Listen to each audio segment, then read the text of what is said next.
The first shot cut through the crisp morning air of Timberline, Colorado like a whip crack across silence. The second followed before the echo of the first had died against the mountains that framed the town like ancient guardians. Mason Kane didn't flinch.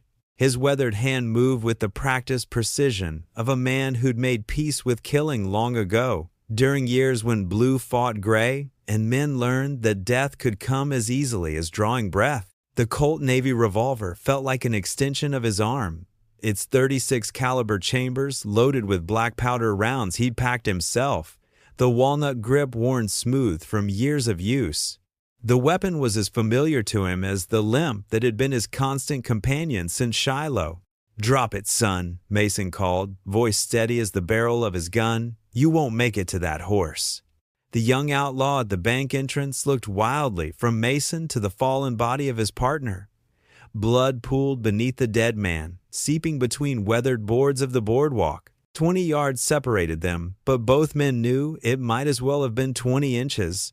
Mason Kane never missed, not at this range, not with the modified front sight he'd filed himself for better accuracy. The crowd parted like water around Stone as the stagecoach rolled into view, wheels creaking under the weight of hope and desperation it carried from the east.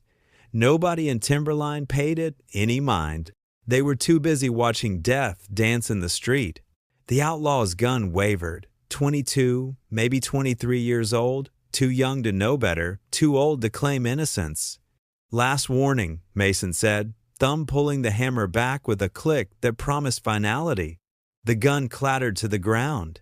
Sheriff Cooper emerged from the jailhouse, moving with the stiffness of age and northern pride. The blue uniform coat he still wore, despite the passing years, marked him as clearly as the star on his chest. Union to the core, carrying grudges as faithfully as bullets. "Got it from here, Kane," he said, never quite meeting Mason's eyes. Old hatreds died harder than young men in these parts. Mason holstered his weapon, the motion smooth as water over stone. He turned toward the stagecoach just as its door swung open, revealing a woman stepping cautiously into a town that had already forgotten the violence it had just witnessed. She stood straight despite the obvious exhaustion of travel. Her dark blue traveling dress had seen better days, the bodice strained across her full chest, the seams near her hips showed signs of stress, and one sleeve had frayed at the elbow. But it was her eyes that caught Mason's attention. They weren't afraid, just weary and determined. Victor Fletcher, son of Harrison Fletcher, the bank owner whose money ruled Timberline with an iron grip, approached the woman with a smile that didn't reach his eyes. "Miss Sullivan?" he asked, his voice carrying the practiced smoothness of Eastern schooling. "Yes," she replied, voice quiet but steady. "Eleanor Sullivan, you sent for me." The banker's son looked her up and down, his gaze lingering too long on the strain of fabric across her chest, then at the tear in her sleeve. His face shifted, disappointment replacing expectation. "I don't think this is going to work," Victor said, looking toward his father who stood nearby, arms crossed in judgment. "I was expecting someone more refined in figure." Eleanor didn't flinch. She just nodded once, slowly. "I came halfway across the country for this," she said, each word measured, controlled. Victor shrugged, embarrassment morphing to dismissal. "The arrangement's off." His father turned without acknowledging Eleanor, walking back toward the bank. Victor followed like a well-trained hound. The crowd dispersed, entertainment concluded. Eleanor stood alone, hands folded over her lap, carpet bag beside her boots. She lifted her chin and stared straight ahead at nothing. She didn't cry. Not here. Not in front of these strangers. Mason watched her from across the street, recognizing something in the way she held herself. Dignity in the face of humiliation, strength when breaking would have been easier. He'd seen it in men who kept fighting with bullets in their guts, in women who buried husbands and still planted crops the next day. He crossed the street, boots heavy on the hard-packed dirt. The woman looked up as his shadow fell across her. "Miss Sullivan," he said, not a question. "Mason Kane. I have a ranch about 3 hours' ride west, Wolf Creek Valley." Eleanor looked at him uncertainly. I need someone to help run it, Mason continued, his voice matter of fact. You need somewhere to go. She studied him, tall, broad-shouldered, beard shot through with gray. His left leg moved stiffly when he shifted weight. The gun at his hip was worn not for show but from use. The knife sheathed at his belt was equally practical, a 7-inch blade with a bone handle, the kind that could skin, game, or gut a man with equal efficiency. "Where would you be taking me?" she asked cautiously.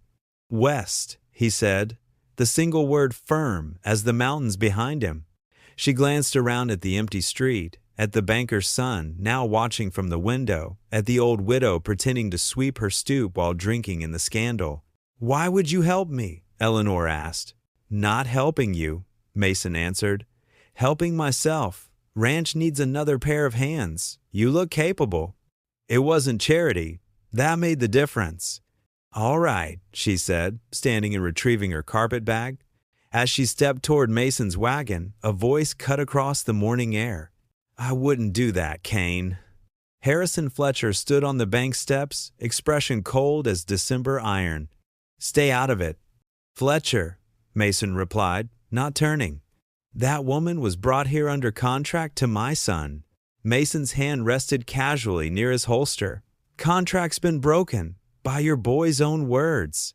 "You're already behind on your loan payments," Fletcher continued. "Would be a shame if the bank decided to accelerate collection." Now Mason turned, eyes narrowing. "Try it. You know what happened to the last men who came to my land uninvited. Something passed between the men, an old hatred, promises of violence yet to come." Fletcher smiled thinly. "Sheriff Cooper might take an interest in a woman disappearing with a stranger." "I'm not disappearing," Eleanor said suddenly, voice clear and carrying. "I'm accepting employment, witnessed by half the town." Mason's wagon creaked as Eleanor climbed aboard, her decision made. Mason joined her without another word, taking up the reins and giving the mules a quiet click. They pulled away from town slowly, Fletcher's eyes burning into their backs. "You've made an enemy," Eleanor observed, once the town faded from view. "Fletcher was my enemy long before today," Mason replied, checking the Winchester .73 rifle secured beneath the seat. "He wants my land, has for years." The trail narrowed as they entered the pine forest, shadows stretching across their path. Wind cut through Eleanor's coat. Mason noticed and shrugged off his heavy canvas duster, lined with wool, handing it to her without comment. "Wolf Creek's had some trouble with predators lately," he said, nodding toward a stand of trees. "Keep your eyes open." As if summoned by his words, a low growl emerged from the forest edge. Mason's hand moved to his rifle before Eleanor could blink. The Winchester slid free with practiced ease, a weapon that could fire 15 rounds without reloading, each bullet capable of bringing down a man or beast at 300 yards. The wolf lunged from the underbrush, a gray streak of hunger and instinct.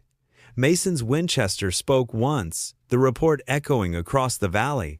The wolf dropped mid-leap, dead before it touched the ground. Eleanor hadn't screamed, hadn't flinched. Mason noted this with approval as he reloaded.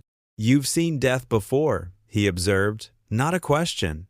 "Life isn't kind in Philadelphia either," she answered. "Just wears different clothes." They rode in silence after that, the mountain trail growing steeper. Eleanor watched Mason's hands on the reins, scarred, weathered, but steady. The hands of a man who built things to last. The sun had dropped behind the ridge by the time Wolf Creek Ranch came into view. A cabin sat at the edge of a clearing, flanked by a barn and corrals. Smoke drifted from the chimney. "Not much," Mason said as he set the brake, "but it's mine. Every board, every nail." Inside, the air was warm from a banked fire. A stove stood at one wall, a table with 2 chairs nearby. Everything was simple, functional. A cot in one corner had a wool blanket folded with military precision. A rifle leaned by the door, and a gun belt hung from a peg, Mason's backup Colt, a .44 caliber Army model with longer range than the Navy he carried. "You can hang your coat there," Mason said, pointing to a peg on the wall as he moved to stoke the fire. Eleanor slipped off his borrowed duster and hung it carefully. Her dress beneath was still dusty and torn. One shoulder had slipped, exposing more skin than proper. Mason didn't look, didn't ask questions, just reached for a pot and some dried beans. "I can help," she said quietly.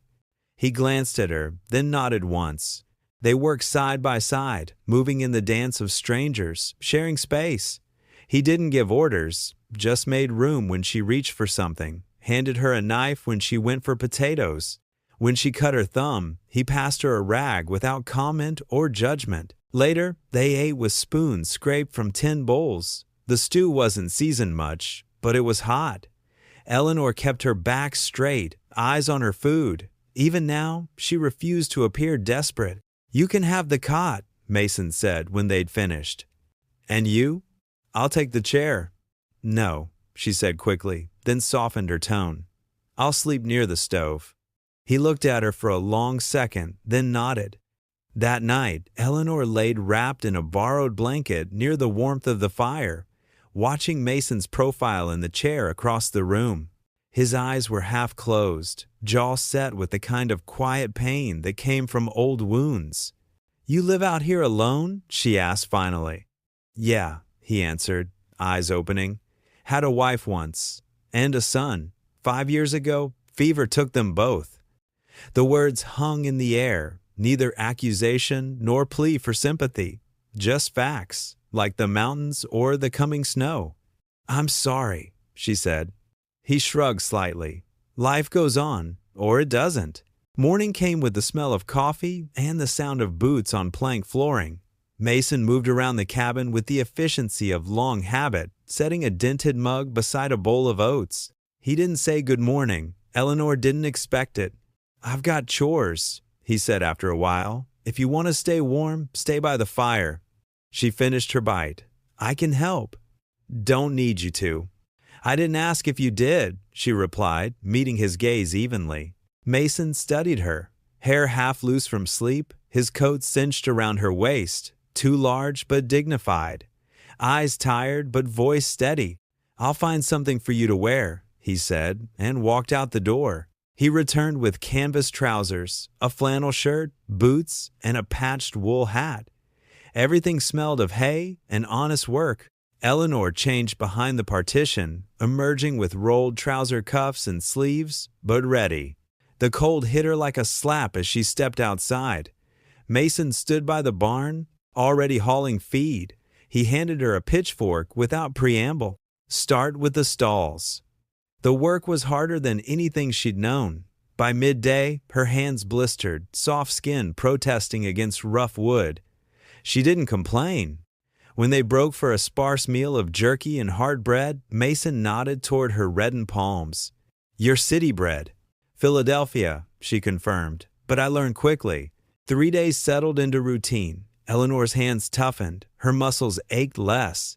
Mason taught through demonstration rather than instruction how to mend fence, feed livestock, check for predator signs. On the 4th day, he showed her how to load and fire his spare revolver, the Colt Army .44. "Different from the Navy," he explained, field stripping the weapon with practiced efficiency. "Heavier, more stopping power. Keep the cylinder clean or it'll jam." Eleanor absorbed his lessons with quiet determination. By the end of the week, she could hit a can at 15 paces, not expert marksmanship, but enough to matter if trouble came. On the 10th morning, the distant sound of hooves broke the silence of the valley. Mason was chopping wood, axe swinging in controlled arcs. Eleanor stepped onto the porch as he straightened, hand moving instinctively to the gun at his hip. Sheriff Cooper approached on horseback, his deputy's star catching the winter Sunday. Behind him rode 2 men Eleanor didn't recognize, rifles across their saddles. "Kane," Cooper called out, pulling his horse short at the edge of the clearing. "What's the business, Cooper?" Mason asked, voice flat. Cooper's eyes caught on Eleanor at the door. "That her?" Mason didn't answer immediately. "Who?" "Fletcher's mail-order bride. Says she ran off with you. Claims she owes him for the cost of her passage." Eleanor felt her heartbeat quicken, but kept her chin high, lips pressed together. Mason turned toward her. "You owe Fletcher anything?" "No," she said firmly. Mason turned back to Cooper. "There's your answer."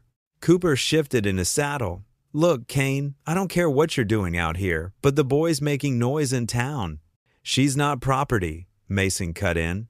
"She's not hiding, she's working, and that's all there is to it." "You always were good at keeping to yourself," Cooper said after a pause, "but folks are talking." "Let them talk," Mason replied. "It's a free country, at least it was supposed to be."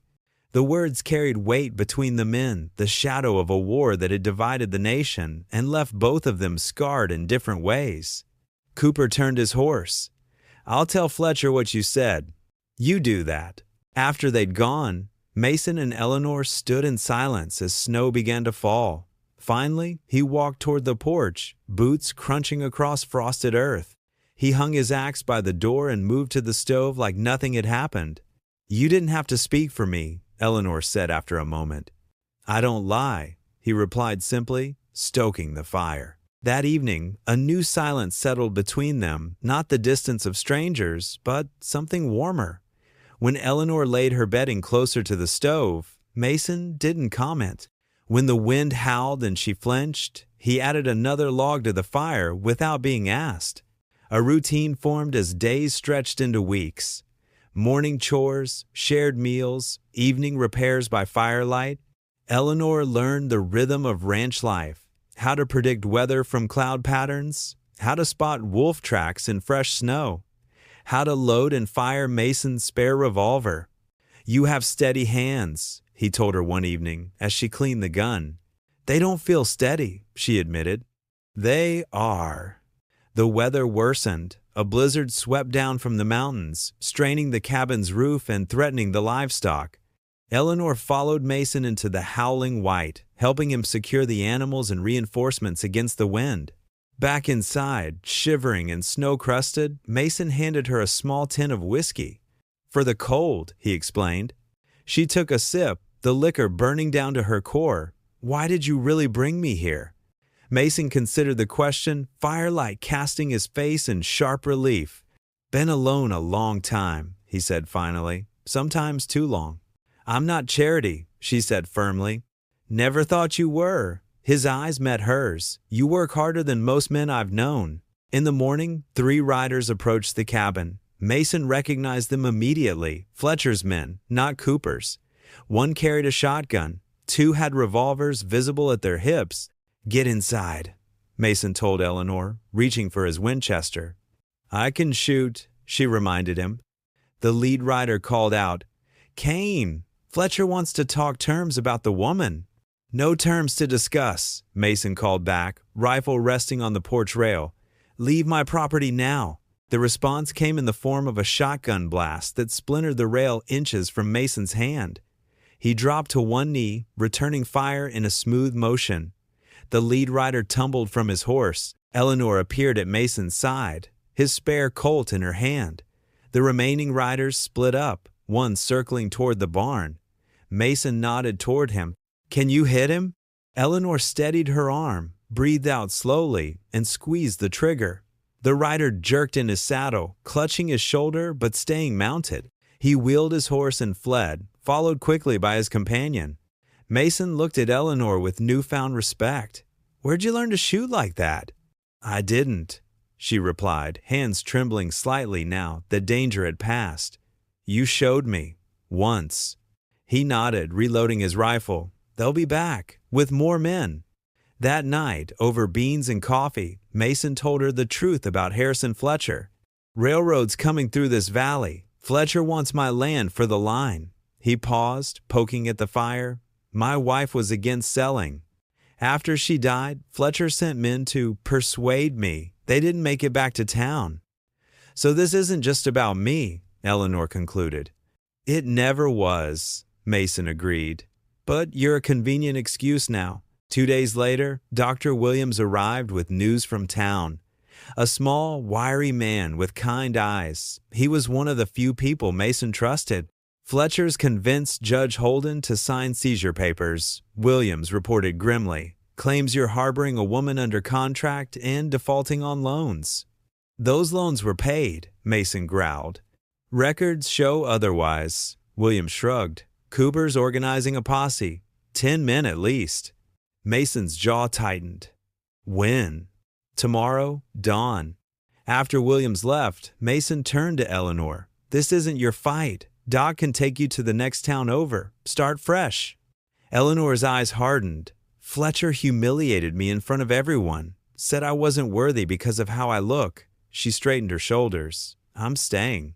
Through the night, they prepared. Mason showed Eleanor how to make ammunition, where to position herself for cover, which approaches to the cabin were most vulnerable. If it goes bad, he told her, there's a false wall in the root cellar, 3 days' supplies and a route map to Canada. She nodded, understanding what he wasn't saying. This might be their last night alive. Morning brought fog rolling through the valley like a shroud. Mason positioned himself on the cabin roof, rifle ready. Eleanor took station by the barn, a clear view of the eastern approach. They waited. The posse appeared through the mist like ghosts. Cooper led them, flanked by Fletcher himself and 8 armed men. No victor among them. Mason Kane, Cooper called out. By order of Judge Holden, you're to vacate this property immediately. This land is mine, Mason replied, voice carrying across the clearing.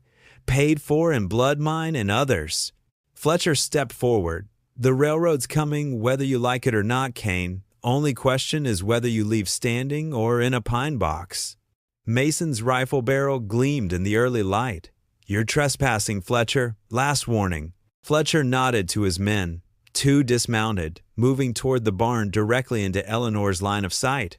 She fired once, the bullet kicking up dirt at their feet. They froze. Next one won't miss, she called. Chaos erupted. Gunfire echoed across the valley as Mason picked off one rider, then another. Eleanor maintained position, forcing Fletcher's men to keep their distance from the barn. Through the smoke and confusion, a lone rider approached from the south, not part of the posse. Victor Fletcher reined in hard, waving a white handkerchief. Hold fire, he shouted. Father, stop this madness. The shooting paused. Victor dismounted, walking toward the center of the yard. I have proof, he called, holding up a leather portfolio. Father forged the loan documents. Kane's paid in full. Harrison Fletcher's face contorted with rage. You treacherous. He doesn't want the land for the railroad, Victor continued, looking directly at Cooper. There's gold in the North Valley. He's known for years. Cooper turned slowly toward Fletcher. That true, Harrison? Fletcher's hand moved to his gun. Mason's rifle cracked. Fletcher's hat flew off as he stumbled backward, a bloody furrow across his temple. Next one goes through your heart, Mason promised, already chambering another round. In the tense standoff that followed, Cooper made his decision. He lowered his gun, motioning for his men to do the same. We're leaving, he announced. This matter goes before a proper court. Fletcher, blood streaming down his face, spat curses as Cooper's men led him away. Victor remained behind, approaching the cabin cautiously as Mason climbed down from the roof. I'm sorry, Victor said to Eleanor. What father did what I did was unforgivable. Eleanor studied him, this man who had rejected her days before. Why help us now? She asked. Because right is right, Victor replied, and father's been wrong for too long.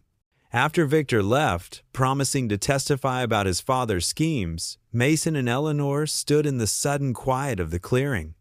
The morning sun broke through the fog, illuminating the valley spread before them. It's over, Eleanor said. This fight, maybe, Mason replied, checking his rifle for damage. There'll be others. That evening, as they sat by the fire repairing the damage from the battle, Mason reached into his pocket and withdrew something small in silver, a simple ring fashioned from an old coin. Made this, he said, holding it out to her. Not asking for marriage, not asking for anything you don't want to give. Eleanor looked at the ring, then at him. What are you asking for? Partnership, he said simply. This land needs tending, too much for one person alone. Eleanor took the ring, turning it in her fingers. And if Victor offered me a place in town, respectability, easy living, then you should take it, Mason said without hesitation. You've earned the right to choose. She slipped the ring onto her finger, its weight unfamiliar but right. I choose this, she said. Not because I have nowhere else to go, but because this is where I want to be. 6 months later, Judge Reynolds from Denver arrived to settle the matter officially. The courtroom in Timberline fell silent as he read his verdict. Having reviewed the evidence, this court finds Harrison Fletcher guilty of document forgery, attempted land theft, and conspiracy to commit murder. The gavel struck with finality. The Wolf Creek property is legally confirmed to Mason Kane, with all mineral rights intact. Fletcher, thinner from his time in jail and burning with hatred, was led away in chains. The gold mine he'd coveted would now be developed under Mason's terms, bringing wealth to the valley, but on their schedule, not the railroads. That evening, Mason stood on the porch, Winchester across his knee as he watched the horizon. The new fence line now extended 200 acres further, encompassing the northern ridge where gold had been discovered. 2 hired hands, carefully vetted by Mason, worked the expanded cattle operation. Eleanor joined him, carrying his custom Colt Navy, freshly cleaned and oiled. Her hands, once soft with city living, now bore the calluses of a woman who could shoot, ride, and build with equal skill. "Town's changing," she observed, handing him his weapon. "Railroad camps already set up at Miller's Crossing." Mason holstered the gun with practiced ease. "Change is coming, whether we want it or not. Question is, who controls it?" He gazed across the property that had nearly cost them their lives. "This land stays ours, on our terms." Eleanor slipped her hand into his, the silver ring catching the fading sunlight. "When I arrived in Timberline, they said I was too much," she reflected. "Too curved, too tall, too strong-willed." Mason looked at her, at the woman who had stood her ground against armed men, who had rebuilt fences in driving snow, who had chosen this hard life when easier paths opened before her. "They were wrong," he said, checking his ammunition by habit. "In this country, too much is exactly what's needed to survive." A wolf howled in the distance, a reminder of dangers that never truly disappeared. Mason's hand rested on his gun, eyes scanning the tree line. Some things never changed. And in a world rushing toward an uncertain future, that was exactly how he wanted it.